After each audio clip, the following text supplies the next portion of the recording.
entonces empezamos. ¿Te parece, Óscar? Por favor. Vale. Entonces, yo lo que pensaba hablaros era de tres cosas, básicamente, ¿vale? O sea, obviamente voy a ser fiel al título, no voy a engañar hablando de otra cosa que no tiene nada que ver, pero sí que voy a dividir mi intervención en tres partes. Obviamente yo estoy abierto a cualquier interrupción en cualquier momento, si os parece conveniente, pero también al final pues, de mi intervención pues habrá una parte de ruegos y preguntas. También daré la posibilidad de gritos, de acusaciones, de todo tipo de historias que queráis. Físicamente tengo la ventaja de que como es online no me podéis atacar. Pero entonces, las tres partes, para no engañar al público, son la crisis actual o la situación actual, cuáles son las previsiones y, en tercer lugar, la parte política, o sea, la parte que tiene como más mostacilla, que es qué es lo que hay que hacer ante esta situación. Entonces, empezamos con la primera parte, que sería la situación actual, la crisis del coronavirus o como queráis llamarla, ¿vale?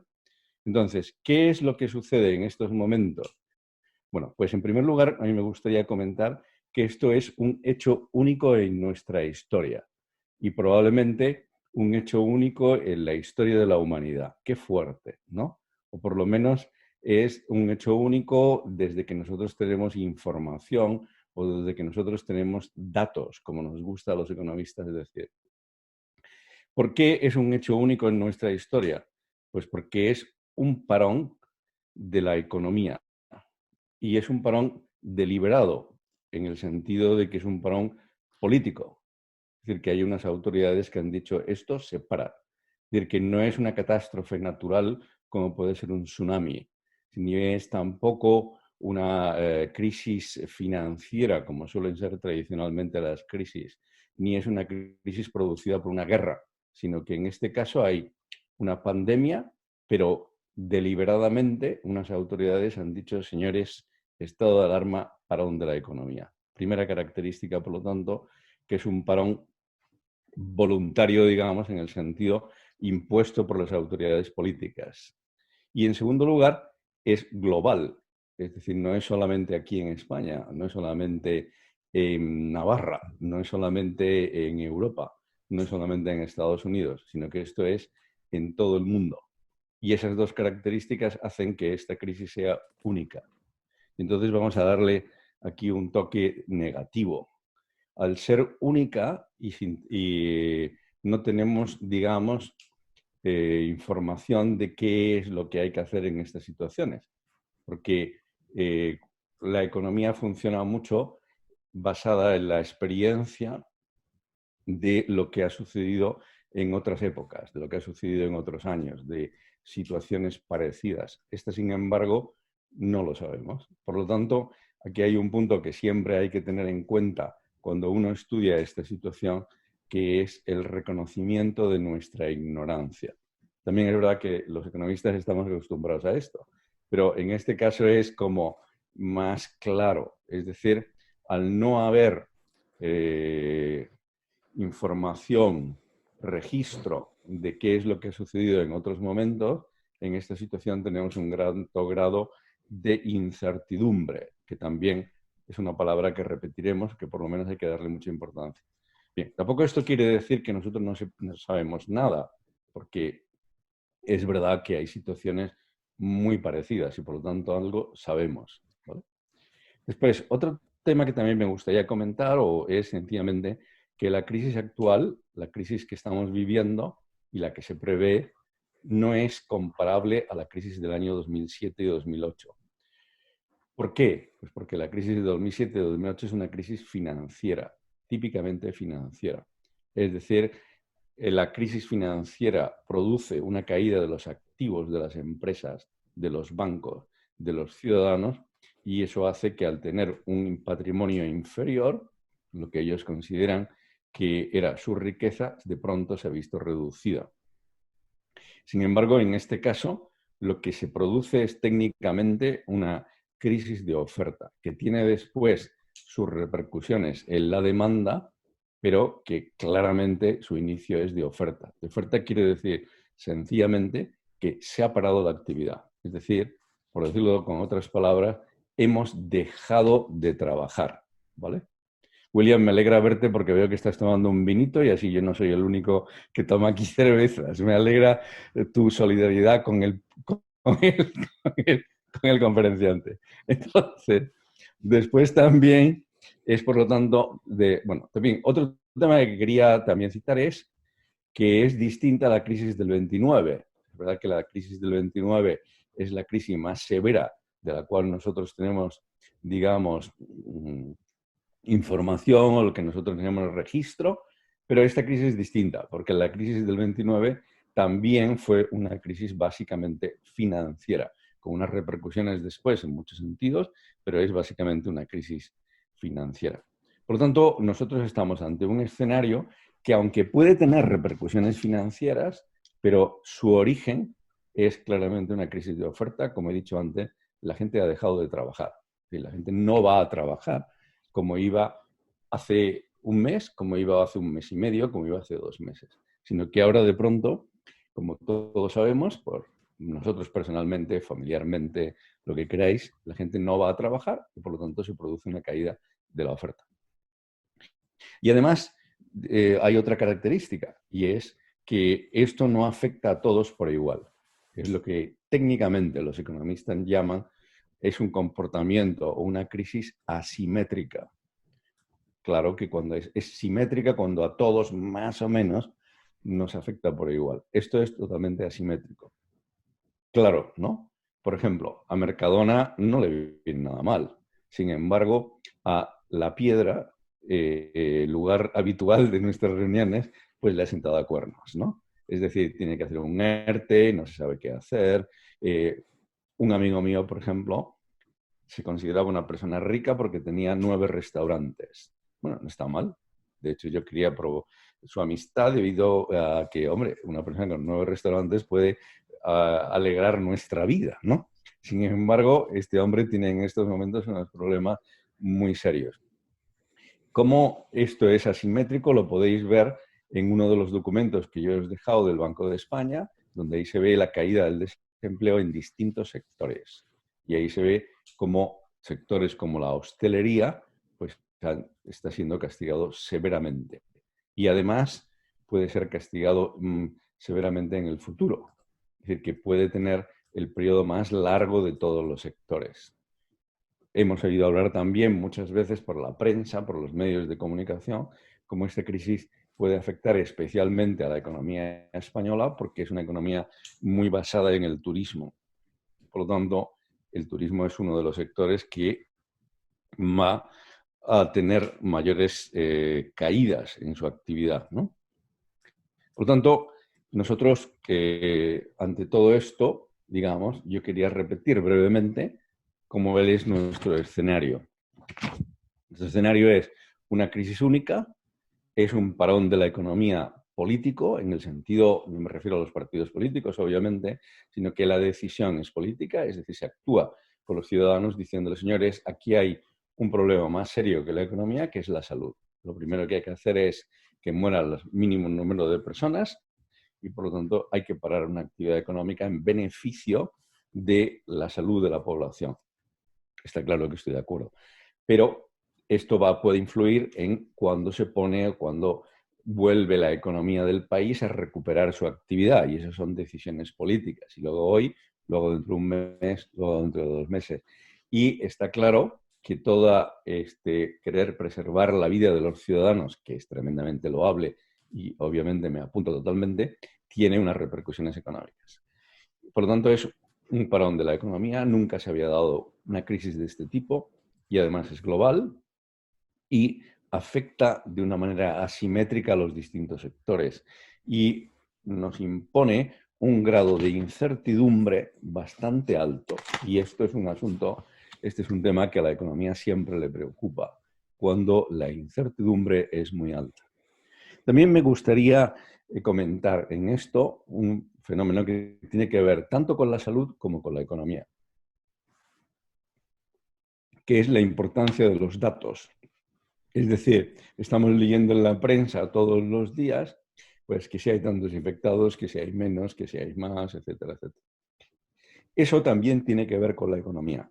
Está claro que tiene que ver sobre todo con la salud de los ciudadanos, o mejor dicho, como qué política sanitaria se debe llevar a cabo en función de la información que yo tengo, pero esto también importa a la economía. Y hay que tener en cuenta, y es un dato interesante, que dejo sencillamente para que vosotros penséis lo que queráis, que no solamente es importante sacar una foto, sino que tanto en temas de salud como en temas de economía, es mucho mejor que la foto es la película. Es decir, yo tengo que tener información de qué es lo que sucede hoy, pero es mucho mejor si yo tengo información de lo que ha ido pasando en los últimos 30 días del mes. Eso es muchísimo mejor, porque yo sé cómo los ciudadanos se están comportando ante ese cambio. La foto tiene una ventaja, desde luego, mejor que nada lo es, pero tengo solo una información en un momento, en un tiempo, como diríamos en un modelo económico, T, pero yo quiero saber qué ha pasado en T-1, T-2, T-3, T-4, porque quiero saber también qué es lo que va a pasar en el T+1, T+2, T+3, T+4. Eso José María Montal, que es ingeniero, lo entenderá mejor claramente. Entonces, eso es interesante, es decir, yo quiero saber cuál es la película de esto, no solamente esa información, que es un dato que, por ejemplo, en temas sanitarios, las autoridades sanitarias españolas yo creo que deberían actuar claramente. No decir tanto voy a hacer tantos test, sino que yo voy a hacer unos test y además voy a seguir qué es lo que sucede con esos enfermos o con esos que yo creía que están sanos y han dejado de estar sanos, etcétera, etcétera. Después, por último, en este apartado, también me parece que es bueno tener en cuenta que la gente quiere sentirse segura. Es decir, un comportamiento importante en la economía es que la gente se sienta segura. Esto influye en muchísimas cosas. Yo que por motivos de trabajo he tenido que estar en países o en lugares donde no hay seguridad ciudadana, te das cuenta de que la actividad económica se reduce y tiene otras características cuando no hay esa seguridad. Estoy refiriéndome a una seguridad de que te pueden atracar, de que te pueden robar, de que te pueden secuestrar o lo que quieras, ¿no? Pero bueno, en cierto sentido, esto tiene algunas características comunes, no todas, obviamente, y es una situación muy distinta. Pero lo que quiero decir es que el hecho de que una persona se sienta segura para ir a un restaurante, se sienta segura para emprender un negocio, se sienta segura para hacer una determinada inversión, para, digamos, formarse para un determinado empleo, esto en economía es muy importante. Es lo que en algunos casos también se llama o está muy influido en toda la cuestión de las expectativas que tiene un ciudadano de qué es lo que va a suceder después. Fijaros que en casi todas las variables económicas, cuando yo invierto en bolsa, no estoy pensando en que la empresa le va bien hoy, yo estoy pensando en que la empresa dentro de cierto tiempo, un mes, un año, 3 años, le va a ir bien y es donde yo voy a tener ese beneficio. Eso influye en muchísimos comportamientos económicos. Por lo tanto, cuando dice el gobierno que va a alargar esto, no lo va a alargar y que está pendiente y que hay que estudiar, mejor dicho, cómo se va a comportar el ciudadano, porque el ciudadano quiere sentirse seguro. Va a ir de vacaciones y se siente seguro. El gobierno puede decir, voy a abrir las playas, no lo voy a abrir. Bueno, pero ¿cómo va a actuar el ciudadano? ¿Va a ir o no va a ir? O incluso aunque el gobierno diga una cosa, el ciudadano puede hacer otra cosa distinta. El ciudadano es libre, ¿no? Entonces, esto es un tema que a mí me parece interesante y con esto terminamos la primera parte. He visto que no ha habido gritos de protesta, ni tomates físicos, por lo menos no, etcétera, etcétera. Por lo tanto, esto me anima a seguir con la segunda parte, que es qué es lo que ha pasado y qué va a pasar en el futuro cercano. ¿Qué es lo que va a pasar dentro de 3 años? Pues sencillamente no tenemos ni idea, ¿vale? Pero ¿qué es lo que va a pasar en unos meses o como mucho un año? Podemos tener una idea más o menos, ¿no? Entonces, ¿cuál es el organizarse los mejor información o cuál es el que nos da más confianza?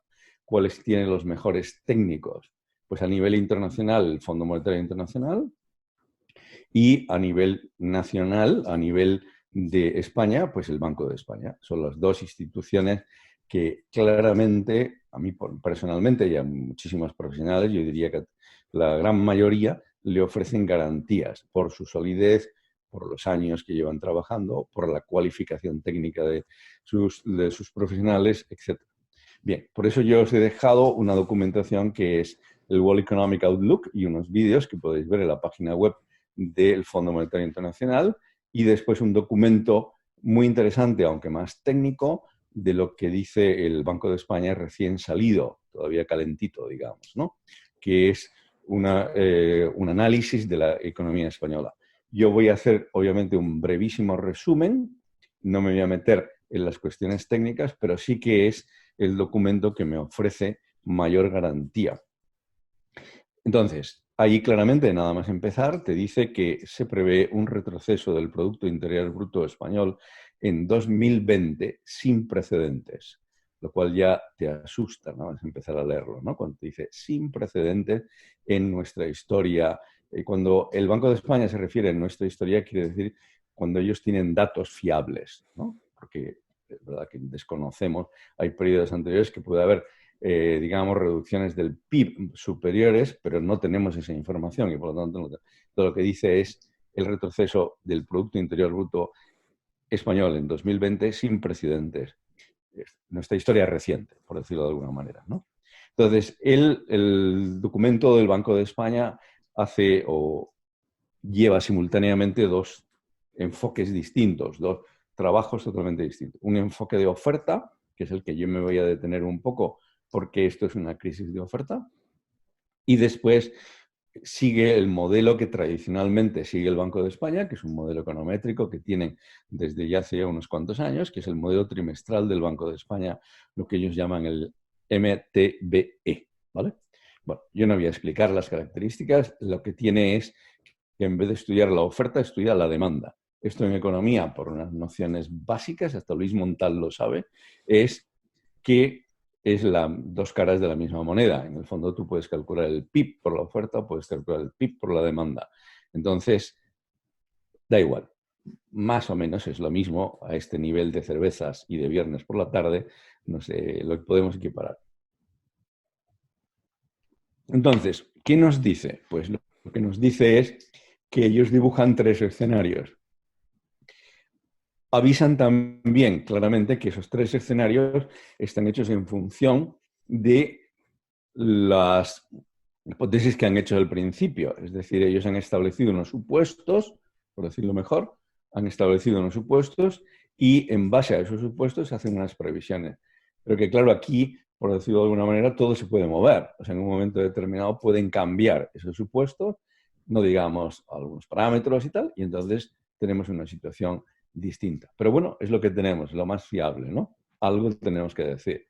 Entonces, porque si no, no cobran los del Banco de España. Entonces, ¿qué es lo que te dicen? Pues que si nosotros tenemos tres escenarios distintos. Uno, que el confinamiento sea de 8 semanas. Y además, que ese confinamiento de 8 semanas, la normalización sea inmediata. Es decir, salimos, digamos, del confinamiento y todos desesperados empezamos a trabajar inmediatamente, abren los restaurantes, abren las cafeterías, empezamos la vida normal. En ese caso, la caída del Producto Interior Bruto en España en el 2020 sería del 6,6%. Puede suceder otra cosa. Este es poco, digamos, realista. Y esto lo estamos viendo como las noticias de última hora.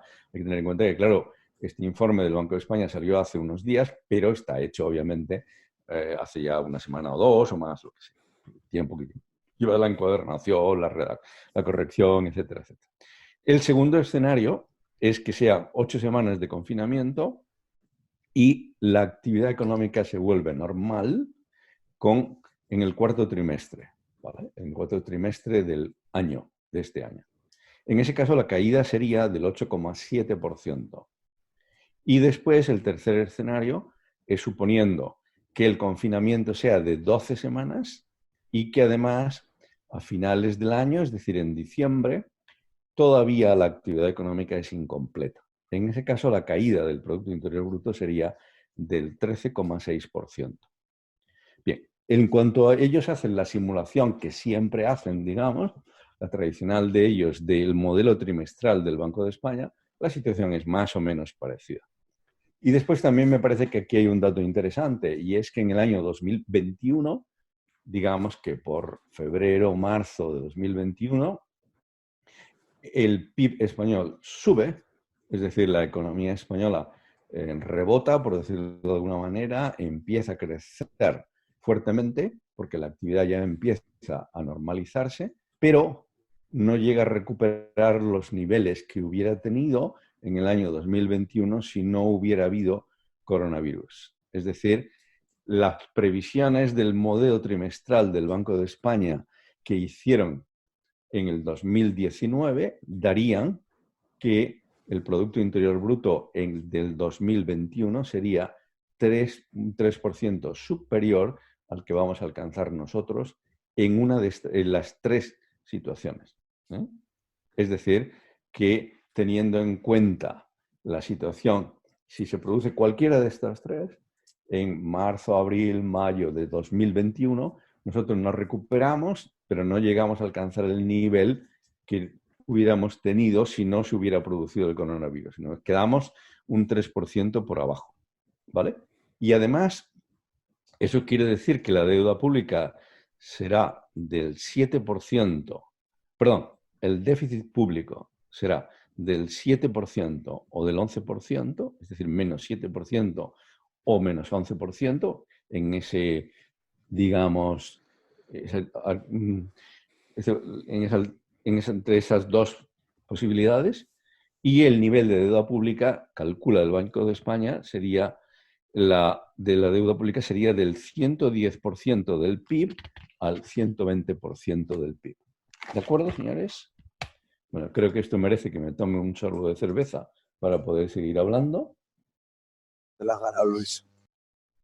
Y si os parece, pasamos a la tercera parte, que es la que tiene como más mostacilla y tal, y, porque es política, pero también ya digo que si queréis me podéis interrumpir o lo que queráis. ¿Os parece bien lo que digo? Es un poco rollo. A Manu le parece bien, ¿vale? Si a Manu y a Luis, William le parece bien, entonces yo interesantísimo, sigo Luis. que me dais ánimos. Entonces, Luis, seguimos. yo quería hacerte una pregunta. ¿El A déficit ver, cuánto has dicho que podía bajar? el déficit público podría ser del 7 al 11% del PIB.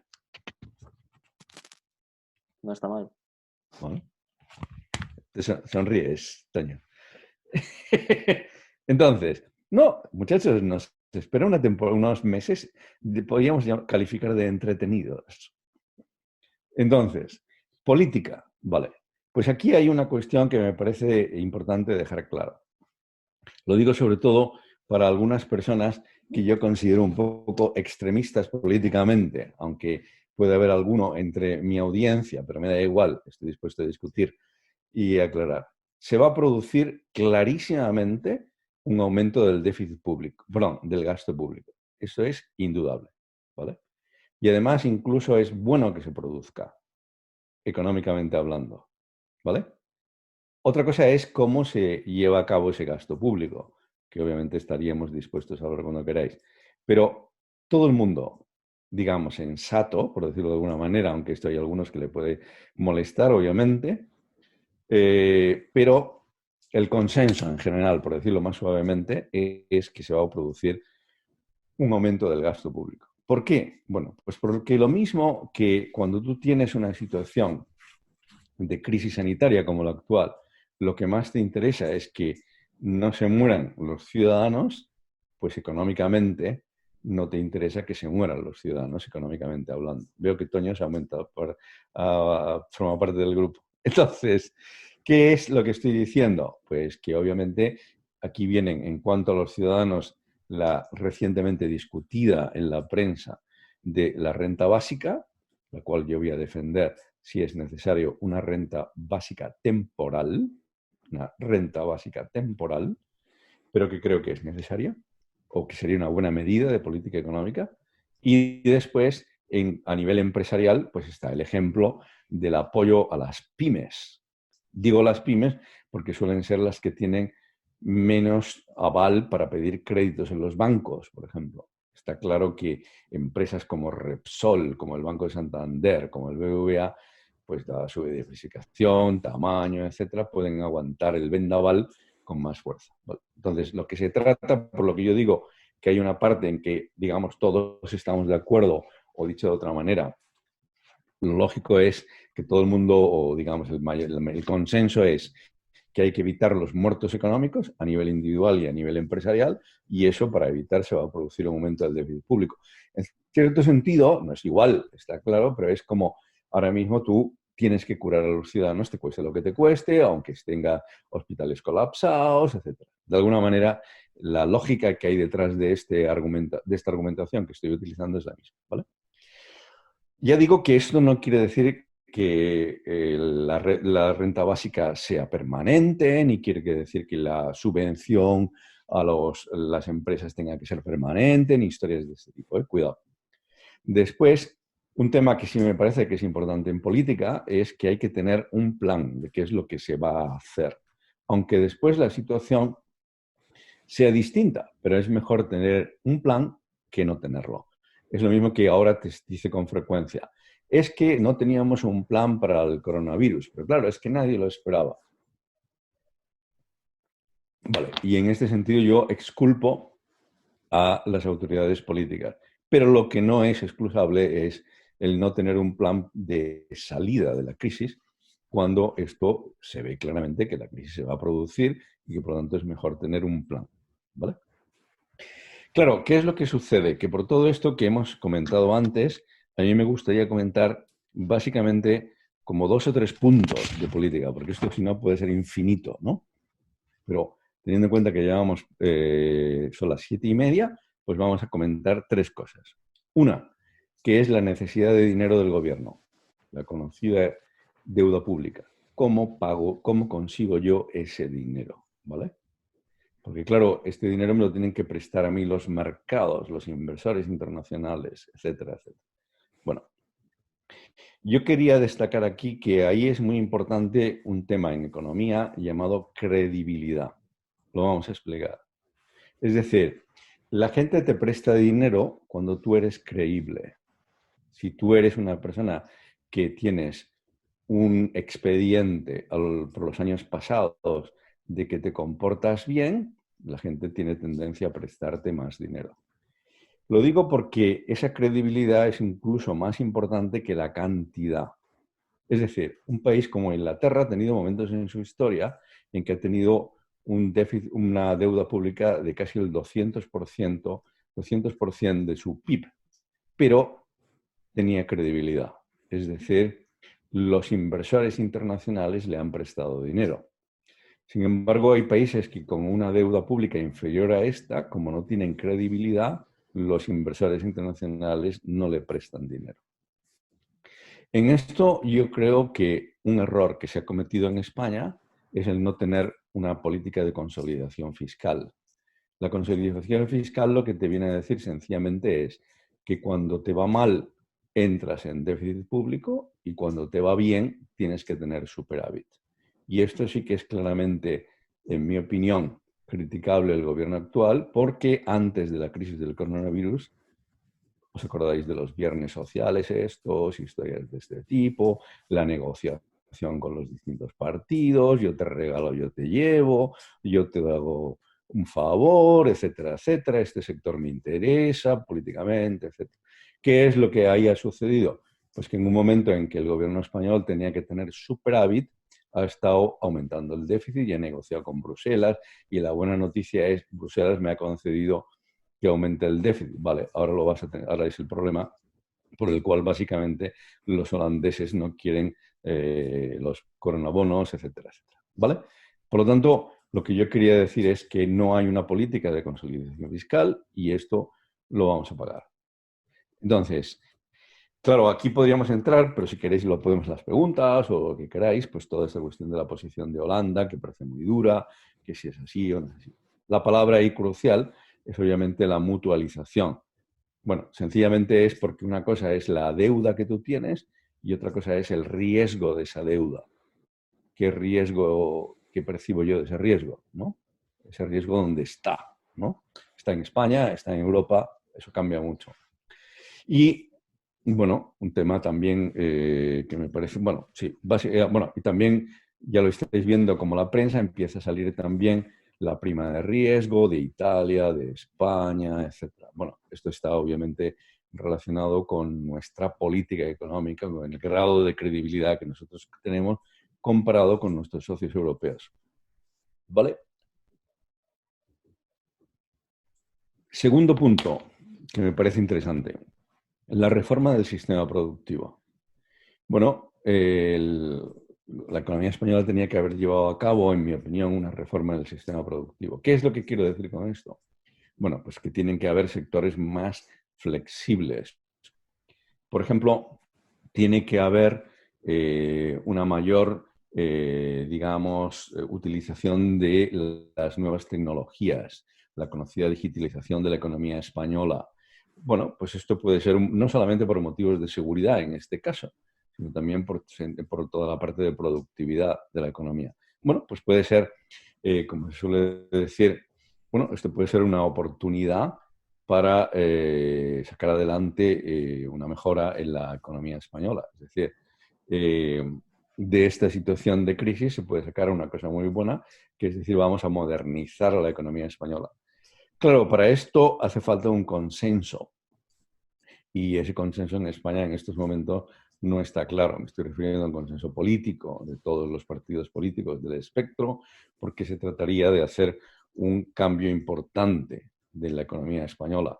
Pero, como ya digo, esto hace falta un consenso nacional que en estos momentos, por muchos sitios, digamos, hay mucha gente que quiere sacar un rendimiento a corto plazo antes de llevar a cabo ese consenso, ¿no? Y después, por último, me gustaría comentar, y con esto termino, para que podáis preguntar lo que queráis, o seguimos bebiendo, y entonces es toda la cuestión de que España es una economía muy abierta, lo cual quiere decir que es una economía muy dependiente de sus socios. Socios me refiero a socios económicos. No solamente por el turismo, que eso es clarísimo, sino también, si vosotros os fijáis, España es en algunos sectores muy puntera, es verdad. La economía, cuando España ha entrado en crisis, ha salvado de la situación, en muchos casos, el sector exterior. Y ese sector exterior no es solamente turismo, sino que también hay un sector industrial de componentes de determinadas empresas que son muy punteras en España. Pero la exportación española se concentra mucho en nuestros socios europeos y en muy pocos países. Es decir, España, si vosotros lo veis, no exporta casi nada a Asia, no exporta prácticamente nada. Hay algunas cosas, está claro, pero prácticamente nada a África y mucho menos de lo que vosotros pensáis a Latinoamérica. Y entonces, claro, España concentra mucho sus exportaciones siendo una economía muy abierta. España hace unos años no era una economía muy abierta, pero ahora mismo sí lo es. Es decir, España, si España, la economía, el PIB español sube o baja, si nosotros superamos la crisis o no la superamos, va a influir mucho de lo que suceda con nuestros socios.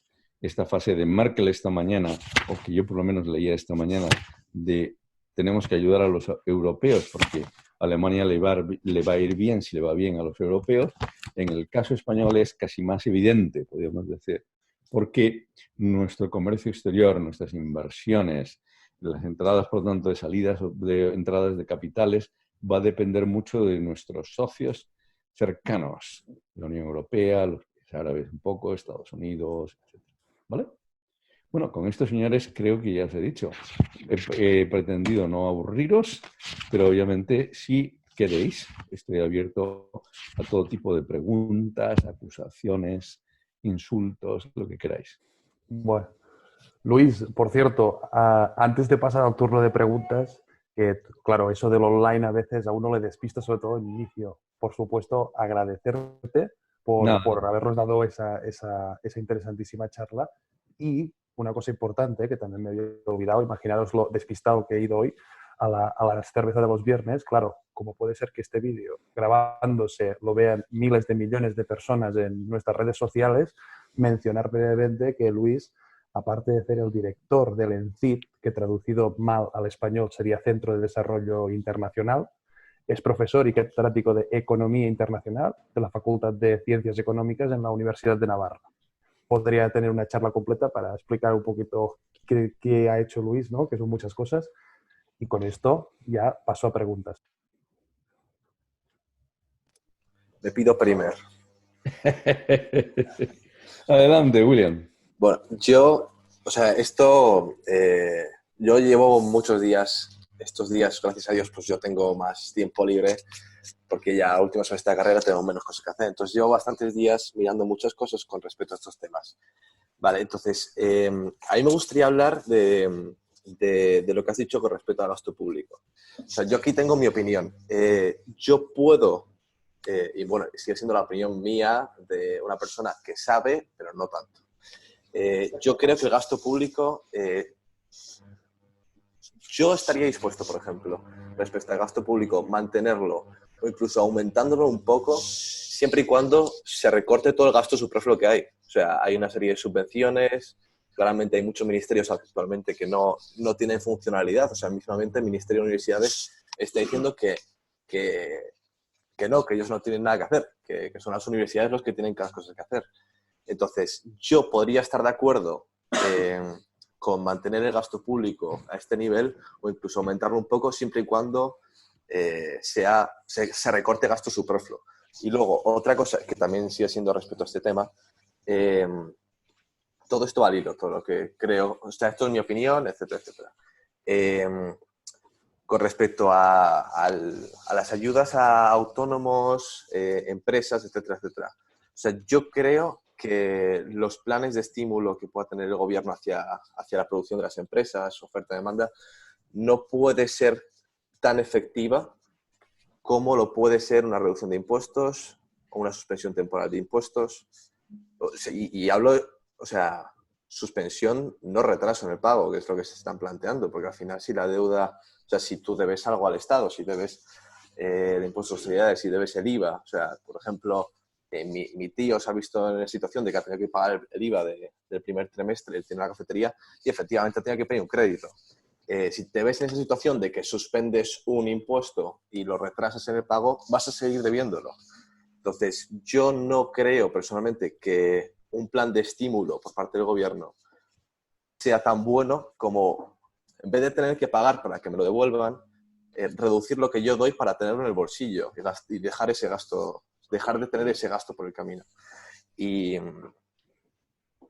bueno, y al hilo de esto, o sea, al final el gobierno puede hacer todos los planes de estímulo que quiera, pero con este tema de los impuestos, con el tema de que se dificulte tanto los ERTES, con el tema de que se ponga esa traba, se prohíba el despido, que es como prohibir a alguien que se muera por coronavirus. Es algo, o sea, antinatural. Esas trabas, o sea, todo lo que pueda ayudar al gobierno, lo desayuda de esta manera. Entonces, me gustaría saber tu opinión con respecto a esto.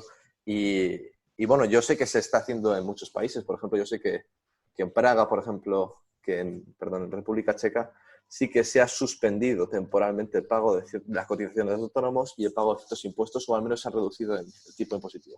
Quiero saber tu opinión sobre esto. Muy bien, pues nada, yo si quieres te contesto. Uno, en cuanto dices lo de la reducción del gasto público, vamos a ver, y aquí hay dos, o sea, obviamente cuando tú aplicas una política económica hay que tener en cuenta el tiempo, ¿no? Es decir, entonces estamos en una situación, como te decía antes, que tú lo que tienes es que sanar al enfermo. Es decir, tú tienes que hacer que la actividad económica se reduzca lo menos posible. Es decir, que los ciudadanos, además de estar sanos, sean actores económicos. Porque si no, vas a tener más problemas. Vas a tener más problemas porque lo que tienes es a una persona que deja de ser activa, ¿no? Por lo tanto, sí estoy de acuerdo contigo, pero yo esto creo que ahora mismo no sería realizable, ¿vale? Es decir, tú hablas más bien de una reforma de la administración pública, de la cual estoy totalmente de acuerdo. Creo que aquí en España hay muchísimos gastos innecesarios. Hay dobles funciones en muchas administraciones. Lo que has dicho del Ministerio de Universidades estoy totalmente de acuerdo.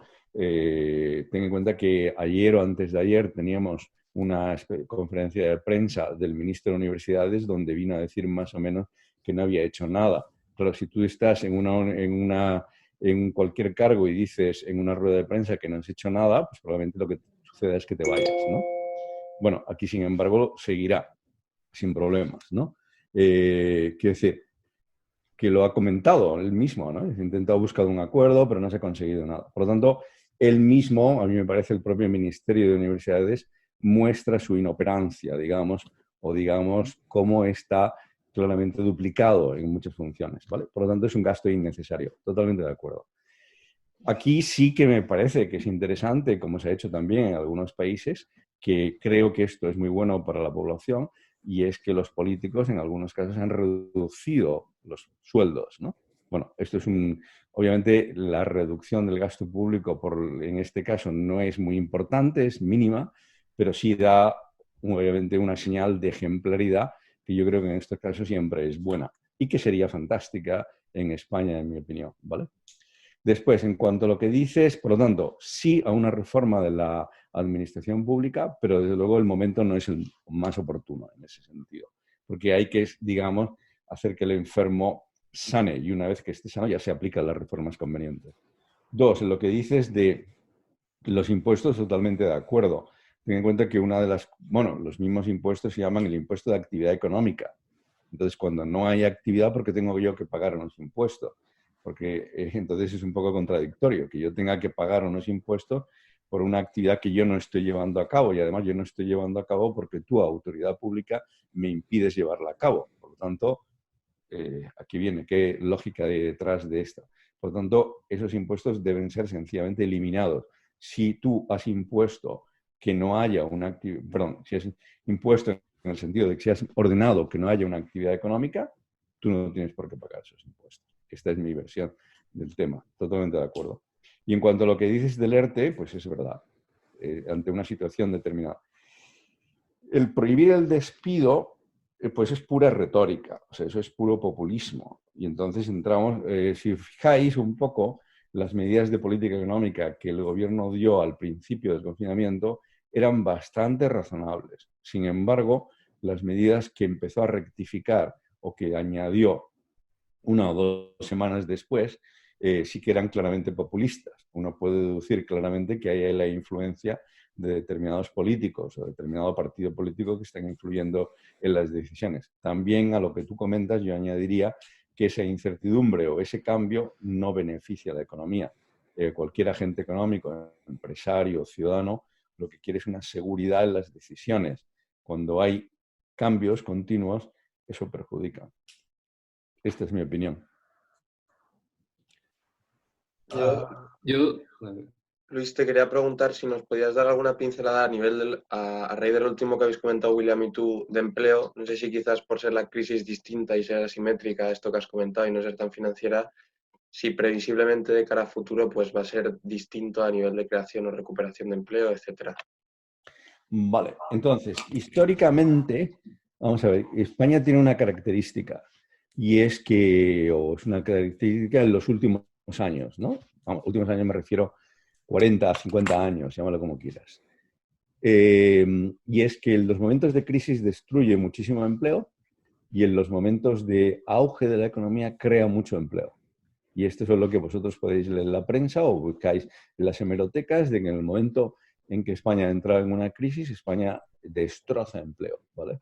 Es increíble el número de parados que genera. Dos, en el momento en que la economía española, es decir, el PIB, empieza a subir, crea mucho empleo. O dicho de otra manera, la tasa de desempleo es muy sensible a los aumentos y disminuciones del Producto Interior Bruto, ¿vale? Después, en segundo lugar, la economía española tiene la característica de que tiene un alto desempleo estructural. Explicado de una manera sencilla, sería que, aunque la economía esté en auge, las tasas de desempleo en España son muy altas. Muy altas, me refiero comparativamente con el resto. Lo cual te está diciendo que aquí hay un gato encerrado, que hay algo raro, ¿no? ¿Qué es ese algo raro? Pues que esos datos no son totalmente fiables, que el sistema de empleo español no es, digamos, muy elástico, el mercado laboral no es transparente, está ocultándonos algo, hay una realidad social que es distinta a lo que me están diciendo las estadísticas, etcétera, etcétera, ¿no? Entonces, claro, teniendo en cuenta esa situación, lo previsible es que en el sistema productivo español o la economía española va a empezar a destruir empleo con todos estos temas de una manera clara, ¿vale? Cifras muy altas de desempleo. Esto es lo que se prevé, lo que parece que es la lógica anterior. ¿En qué sectores? Pues obviamente en unos sectores determinados que van a ser mucho más sensibles. Claramente el turismo, claramente, digamos, por ejemplo, si todo lo que esté afectado o afecte especialmente por las situaciones de seguridad o de inseguridad del ciudadano, ¿no? Y, por otro lado, también aquí hay una reforma que es mucho más, que me he citado un poco, pero que lleva mucho más tiempo, que es todo el tema de la educación. Es decir, bueno, el que haya suspensos ahora, no haya suspensos, lo que diga la ministra de Educación, todo esto, bueno, es populismo, es información.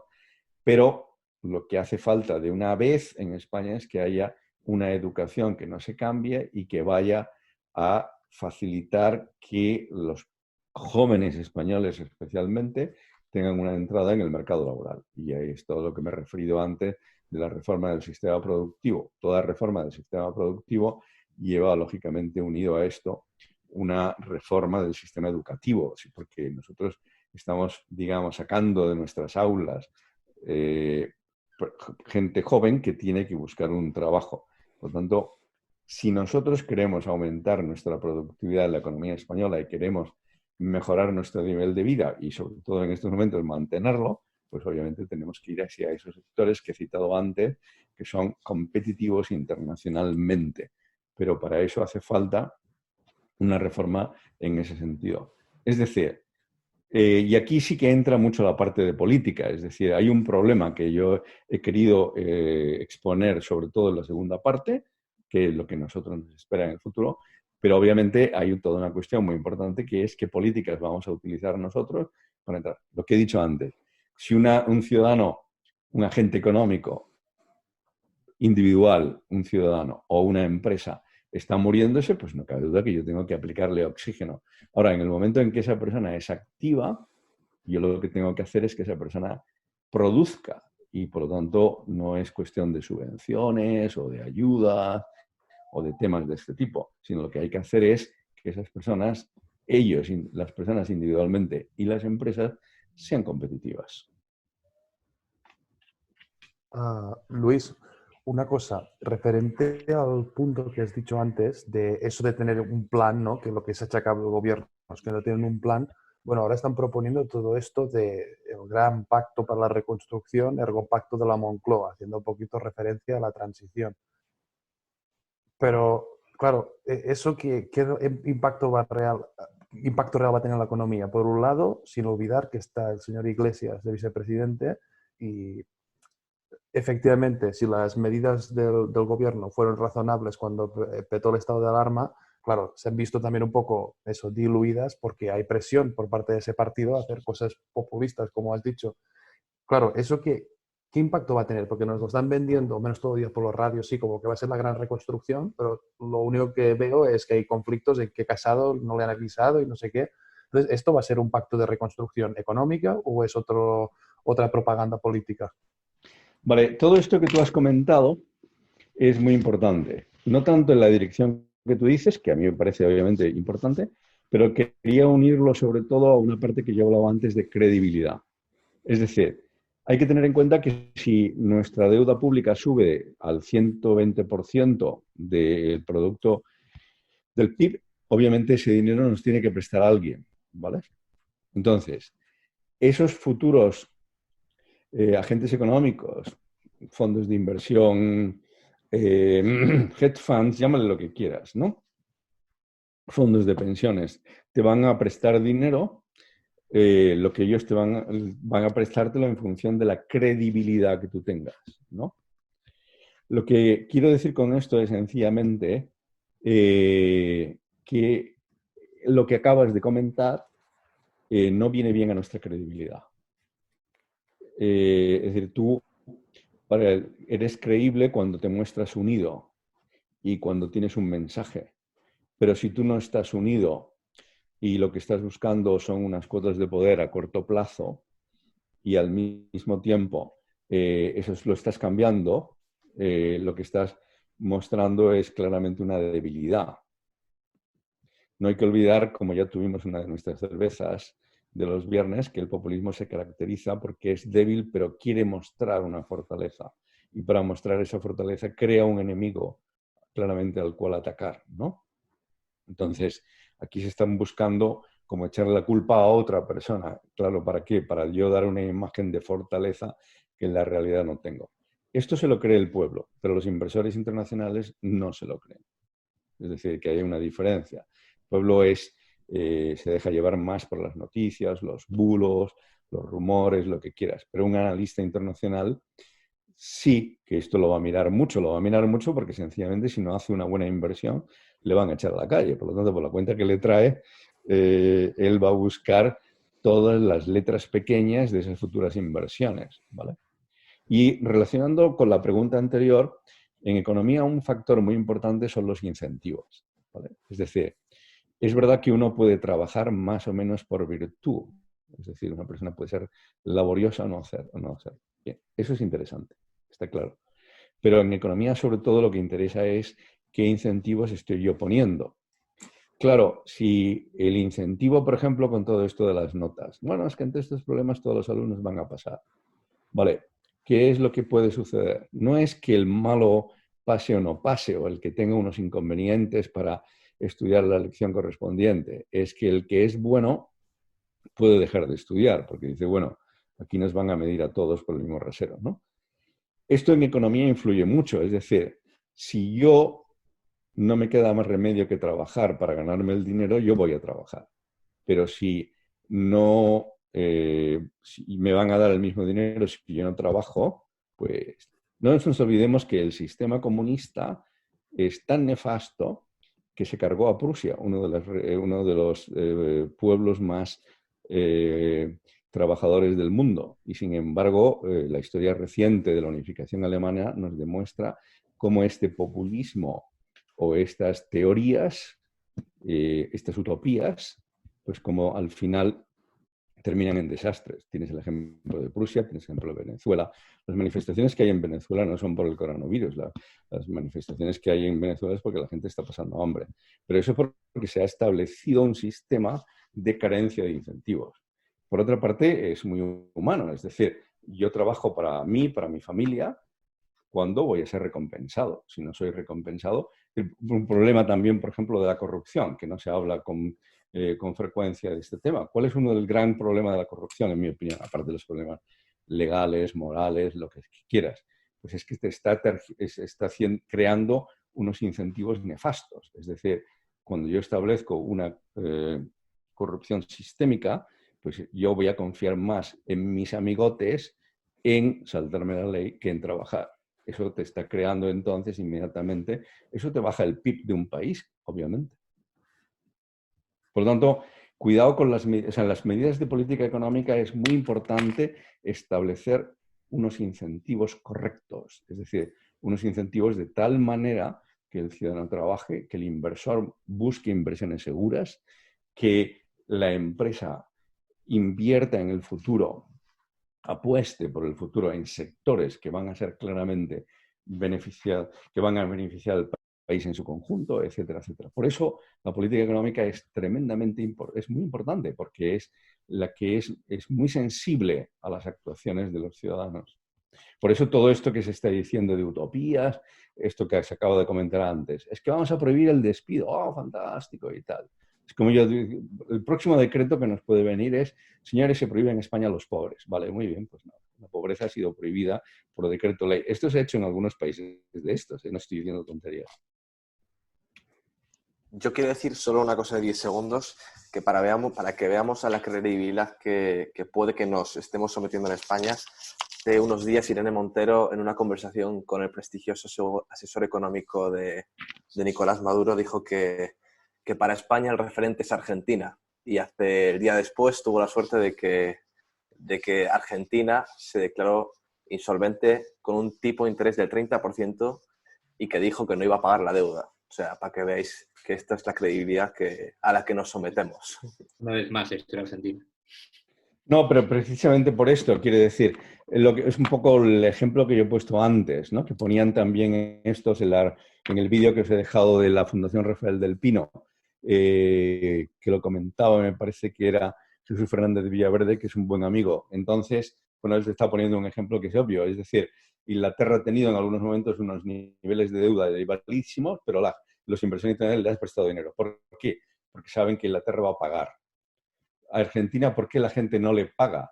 No invierte en Argentina. Porque puede el conocido default en un momento que a los argentinos les encanta, ¿no? Que es decir, sencillamente yo no pago. Claro, ¿qué es lo que te sucede cuando tú acumulas en tu historia periodos en que ya has dicho más de una vez yo no pago? Pues que ya la gente no confía en ti. Es lo mismo que sucedió con la muy discutida nacionalización de Repsol. No solamente está mal que se nacionalice Repsol, que es discutible como muchísimas cosas de la vida, ¿no? Pero lo importante o lo que hay que tener en cuenta en economía es que nadie va a hacer una inversión como hizo Repsol en su momento porque fue nacionalizado.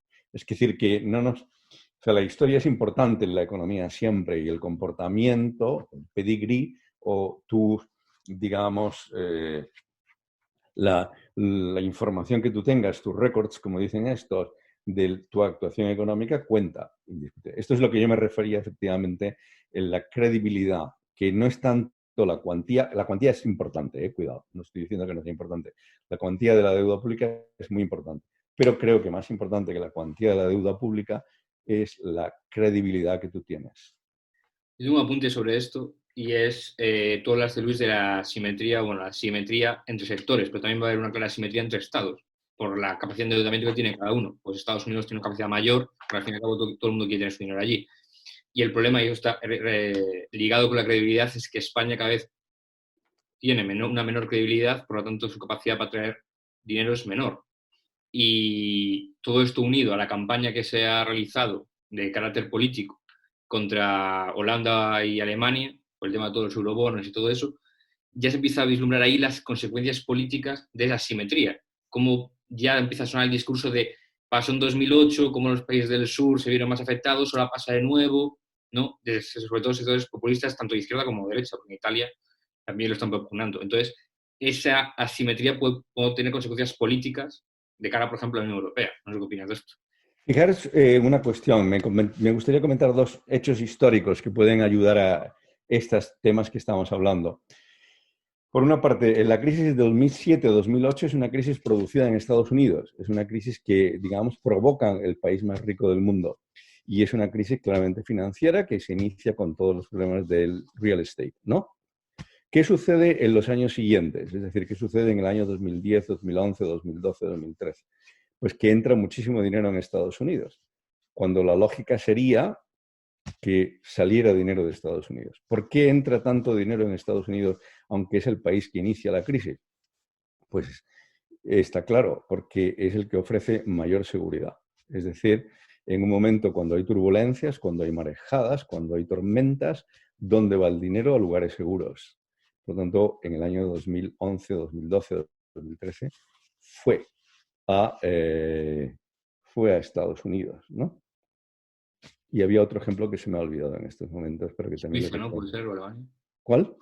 Alemania y Suiza, Alemania, Europa y Suiza igual también. Ah, bueno, perdona, sí. No hace mucho tiempo, es decir, cuando la crisis del 2007-2008, no os olvidéis que la comunidad, o sea, Bruselas impuso un primer ministro en Italia.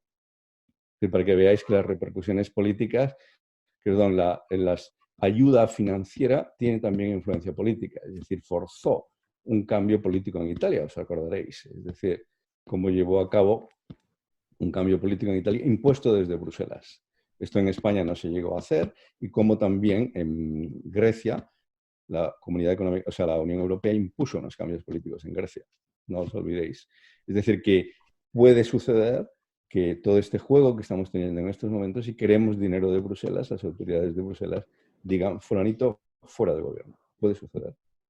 Obviamente esto en la prensa a lo mejor no te lo dice, pero que puede producirse, sí. sea, digo, eso es nuestra gran esperanza, o por lo menos la mía, Bueno, ¿no? no lo sé. Que Europa... Lo que quiero decir sencillamente es que el tema de la credibilidad, cuando alguien te va a prestar dinero, es muy importante. O sea, la gente no te da dinero. O sea, no hay que olvidar nunca que los populismos son utopías y como, por lo tanto, carecen de realidad. Y eso tiene consecuencias económicas. La economía y mucho más, y el mundo de las finanzas son mundos tremendamente realistas. Luis, en primer lugar, bueno, o sea, muchas gracias por todo. Y bueno, o sea, primero, una cosa respecto de lo que ha dicho Manu. O sea, ojalá la Unión Europea no tenga efectivamente que intervenir, porque eso sería un poco una catástrofe o sea, la declaración, por así decirlo, de que la democracia en España no funciona o no funciona bien. Porque al final ese político que repondría la propia Unión sería un político escogido por España. Entonces, en ese sentido, o sea, me parece que es importante mantener la soberanía española. Y en este sentido, Luis, quería hacerte una pregunta y es, claro, ¿cuál es el futuro que cabe esperar de la Unión Europea? Entre otras cosas, por eso, porque se están produciendo una serie de tensiones internas y, claro, luego, por otro lado, esto va a suponer, o sea, a raíz de estas tensiones, va a suponer que la Unión Europea se determina o sea, termina siendo simplemente una unión económica, en tanto que se produzca el beneficio económico, se mantendrán los acuerdos o directamente se tirará todo por el suelo con tal de que cada uno pueda mantener su casa. No sé qué opinas. Bueno, esto nos daría para aproximadamente 5 horas, pero la cuestión rápidamente explicada es la siguiente. No hay que olvidar que la Unión Europea nace como una unión económica, primero del carbón y el acero, pero con una finalidad, y es que es un proceso a través del cual nosotros queremos llevar a una unión política. Obviamente, en estas dos situaciones, la unión económica y la unión política, hay casi infinitos pasos, ¿no? O por decirlo de una manera, millones de pasos, más que infinitos.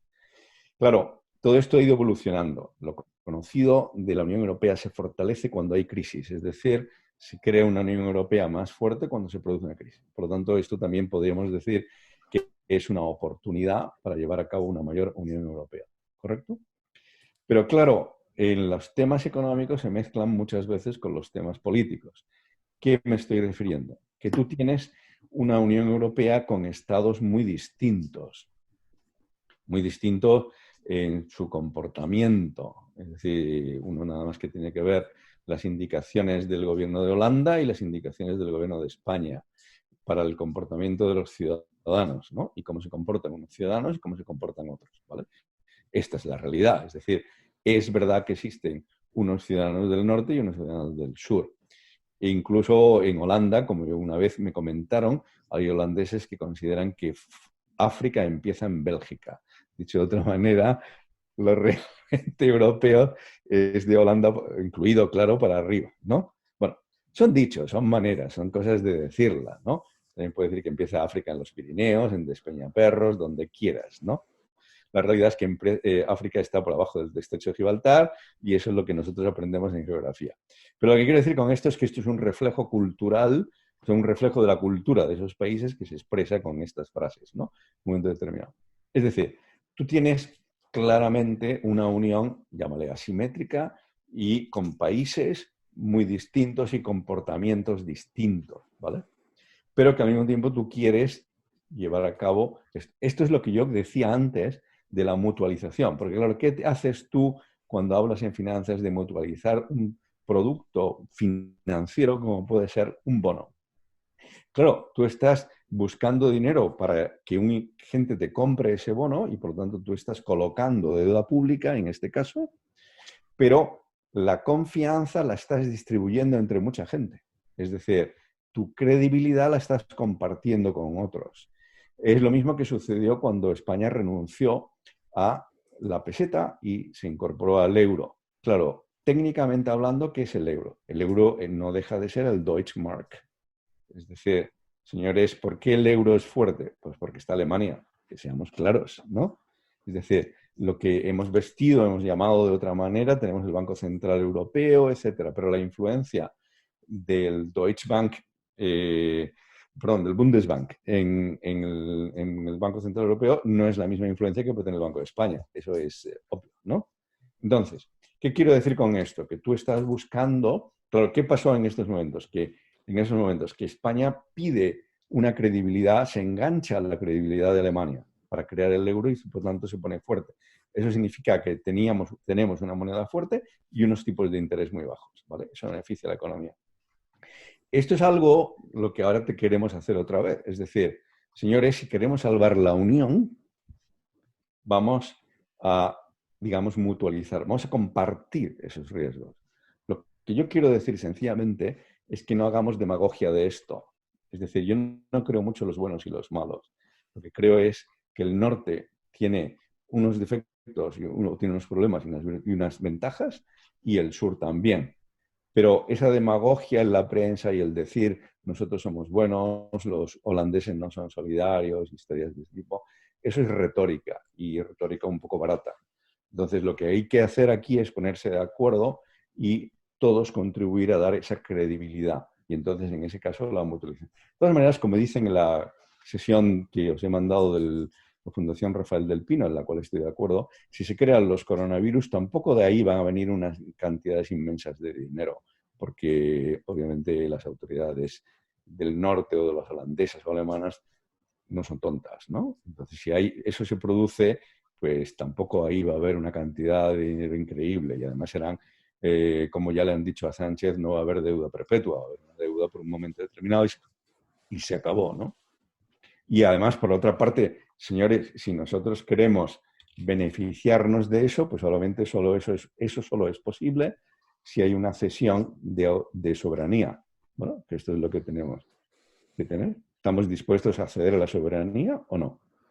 Yo tengo dos apuntes. Uno sobre el tema de la titulación, que a mí me sorprende que si bien ya existen dos mecanismos como el MEDI y después los préstamos del Banco Europeo que teóricamente darían para llenar ese endeudamiento que necesita tanto el Estado italiano como español para hacer frente a la crisis del coronavirus, pero que entre muchos, pero uno de los motivos por que rechazan las ofertas es porque exige condiciones, es decir, exigen condiciones de reforma fiscal. Claro. Eso no hace más que guiarme de temor y decir y perder confianza en este gobierno porque no entiendo para qué quiere este dinero si no es para gestionar la crisis del coronavirus.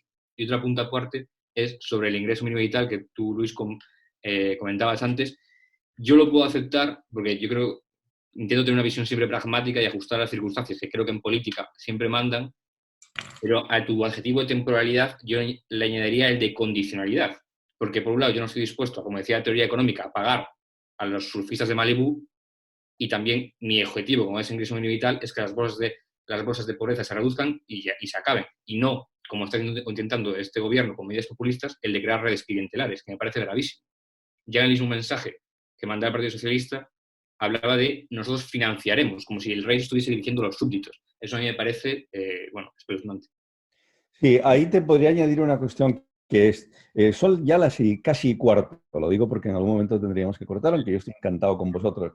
Pero, todo esto de la renta básica no es igual, desde luego, pero tiene que ver con una medida de política económica que se utiliza en los países pobres, que esto sí que lo trabajamos nosotros mucho, que es lo que se llama el Conditional Cash Transfer. Es decir, se sabe, o digamos, hay demostración empírica, como diríamos técnicamente, o evidencia empírica, que una de las mejores maneras de ayudar a los pobres no es a través de los gobiernos, sino que es a través de darle dinero directamente al pobre en cuestión. Es decir, usted está pasando hambre, en vez de crear toda una serie de políticas o de subvenciones, yo le voy a dar a usted dinero directamente, ¿vale? Eso está mostrándose muy eficaz. Pero como su nombre dice, no es que yo te transfiera cash, te transfiera dinero directo sin ninguna condición. Se llama Conditional Cash Transfer. Yo establezco unas condiciones. ¿Qué suele suceder en estos países pobres? Pues suele suceder que, por ejemplo, yo te doy dinero si tu hijo va a la escuela. Yo te doy dinero si tú pasas las revisiones médicas que tienes que pasar. Yo te doy dinero, etcétera, etcétera. Es decir, yo cuando te doy dinero estoy estableciendo al mismo tiempo un comportamiento, te estoy exigiendo un comportamiento que yo considero que es bueno, ¿vale? Es decir, por ejemplo, si yo estoy pagando un seguro, si yo te doy un seguro de desempleo, eso debe ir unido a que yo estoy mejorando mi formación en el tiempo libre que tengo para encontrar un empleo en el futuro. ¿Cuáles han sido una de las mayores corrupciones en España? Los llamados cursos, cuando tú te beneficias, los cursos de formación. En el caso de Andalucía esto ha sido brutal, ¿no? El engaño que se produjo, porque esos cursos no iba ni su padre. Y lo que había es todo un tinglado montado de tal manera que era en el fondo un dinero que se daba, ¿no? Lo que quiero decir con esto es que sí, o sea, lo que yo defiendo es que en estos momentos la renta básica es beneficiosa para la población española. Es decir, esta situación, porque tú has decretado el cierre de determinadas actividades económicas, tú a esas personas las puedes dejar desamparadas. Y por lo tanto tú tienes que ayudarle. Aunque sí es verdad que yo añadiría, como he añadido, lo de que tiene que ser temporal. Es decir, tú a un enfermo le tienes que dar oxígeno, pero no tienes que estar dándoselo cuando no ella está sano. Y por lo tanto, y al mismo tiempo, sí, estoy de acuerdo. Es decir, tiene que ser una condición de tal manera que tú estás preparándote para cuando salgas de esa enfermedad. Sí, es correcto. Luis, no sé si hay tiempo para una pregunta más corta de opinión. Si Yo es no... lo que queráis, pero vamos, adelante, Juan. A ver, bueno, yo te pregunto porque estos días he estado mirando un libro de un tal Taleb, no sé si te suena, Teoría Económica del Cisne Negro. Sí. Sí, entonces lo que te quería preguntar, esa teoría económica postula que la economía cambia con sucesos traumáticos, no con una línea histórica, sino con sucesos traumáticos. Y es una pregunta obviamente de opinión porque, como tú muy bien has dicho, no sabemos nadie qué va a ser de aquí a 3 años, pero ¿qué crees? O sea, ¿es esto un cisne negro? ¿Va a cambiar el paradigma? ¿Qué posibilidades tiene la economía anterior de sobrevivir a esto? Vale, te diré que tampoco esas teorías la domino mucho, ¿vale? O sea, sé qué es, qué es lo que dice, etcétera, pero no las he estudiado en profundidad. Dos, también te diré que, como he citado antes, que esta es una situación que yo creo que es bueno reconocerlo y si somos honestos intelectualmente, estamos ante una situación muy curiosa por lo que he dicho antes, porque es la primera vez que se produce, o sea, es la primera vez que unas autoridades económicas a este nivel dicen, señores, se suspende la actividad económica y al mismo tiempo esto sucede en todo el mundo, ¿vale? Yo creo que la actividad económica va a cambiar, pero no tanto. Por ejemplo, una de las cosas muy importantes en el mundo de la globalización es la llamada cadena de valor mundial. Explicado rápidamente, nosotros el ordenador que estamos utilizando en estos momentos probablemente hayan participado 35 países en este ordenador, lo cual es una burrada, ¿no?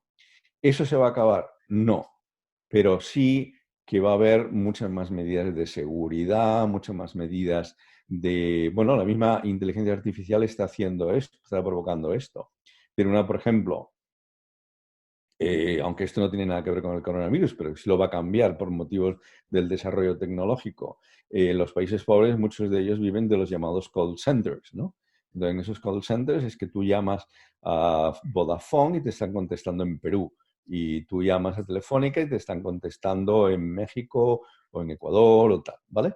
Eso se va a acabar. Sí, se va a acabar porque va a haber máquinas. Y entonces ya este fenómeno ya se ha producido en que en Alemania están llevando, determinadas empresas alemanas están volviendo a llevar determinados procesos a Alemania porque estas máquinas son robots los que lo están sustituyendo. Y bueno, y este es un ajuste que ya se estaba produciendo antes del coronavirus. Todo esto va a añadir mucha incertidumbre. Suele suceder históricamente que esos cambios no son tan bruscos como los que... Es decir, ahora, en todas estas épocas salen siempre los visionarios, ¿no? Yo soy contrario claramente a los visionarios, es decir, personas que ganan dinero escenificando catástrofes, escribiendo, el mundo se acaba, esto va a cambiar radicalmente, hemos descubierto un nuevo paraíso, etc. Eso no se produce. O sea, quiero decir, que siendo realistas, pues por eso he sacado yo lo del Banco de España, porque me parece que es, bueno, es una información perfecta, ni muchísimo menos, pero desde luego para mí es la más fiable, porque también hay otras instituciones o personas que... Entonces, no creo yo que se produzca tanto esto, aunque sí que se van a producir una serie de cambios, pero tampoco me parecen cambios radicales. Sí que creo, como Bueno, y esto me parece importante. Es decir, que todas las crisis crean también unas oportunidades, ¿no? Entonces, oye, hay que buscar esas oportunidades.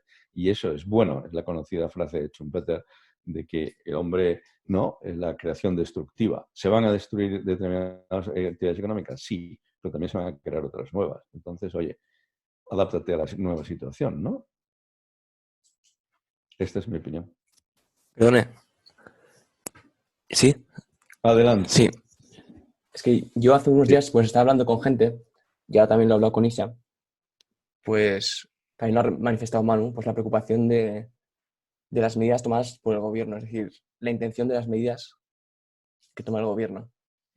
Entonces, eres un poco alarmista y tal, pero teniendo Venezuela adelante, pues quería preguntarle si...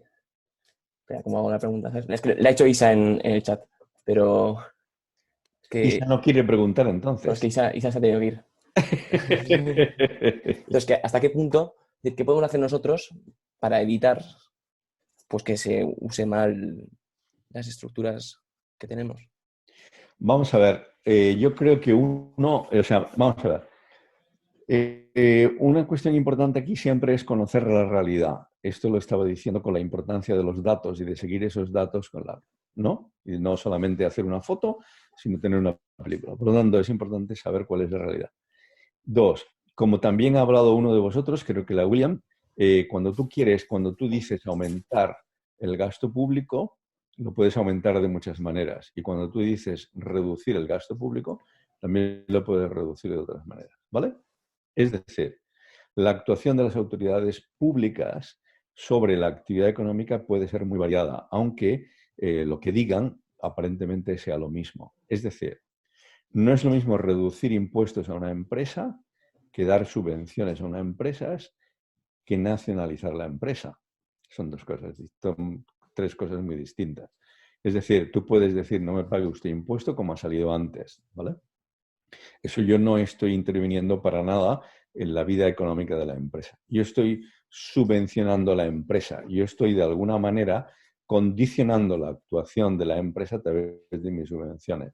Yo voy a nacionalizar la empresa, quiere decir que yo actúo directamente sobre el poder ejecutivo de la empresa. Claro que yo a lo mejor no tengo que nacionalizar todo, pero por ejemplo, si tú te fijas, aunque en esto no voy a entrar, hay distintas maneras de intervenir un banco. Puedo hacer lo que se hizo con el Banco Popular, que es decir, sencillamente no le doy una gorda. Puedo hacer y dejo que el mercado actúe. Puedo hacer lo que se hizo con Bankia, que es sencillamente el Estado interviene el banco y por lo tanto entra en el accionariado. Y otra cosa distinta a lo que se hizo con otros bancos, que sencillamente se les salvó con dinero, ¿no? Entonces, eso yo creo que es lo que hay que estar atentos. Es decir, la letra pequeña digamos, quién tiene el poder en estas cosas. Porque sí que es verdad, o sea, hay actuaciones del gobierno, especialmente, como he dicho, cuando intervienen determinadas personas del gobierno, que suelen ser los cambios que produce el gobierno. Al principio ya dije que las medidas eran bastante razonables, pero después ya se ha empezado a jugar un poco al populismo que hablaba antes, y ahí lógicamente llamamos una intervención. Por ejemplo, el prohibir, decir que se eche a personas es una intervención directa, obviamente, eso está claro. Y una intervención más directa todavía, es decir, yo no te perdono impuestos, yo puedo provocar de alguna manera, te asfixio económicamente para después aparecer como el salvador de tu empresa comprando tus acciones. Y claro, lo que estoy haciendo en el fondo es una nacionalización.